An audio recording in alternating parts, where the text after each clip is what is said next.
Alright, so we're doing the Honda Accord Coupe front brake pads. First thing you want to do, remove your tire. It's a 19 lug nut. Next you have two number 14s. And on top, I've already broken loose.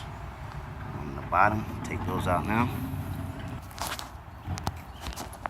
Remove your caliper. Remove your old brake pads, compress your piston. Old brake pads removed, install your new brake pads. One with the wear strip inside the retainer. Alright, piston's been compressed. New brake pads installed, reinstall your caliper.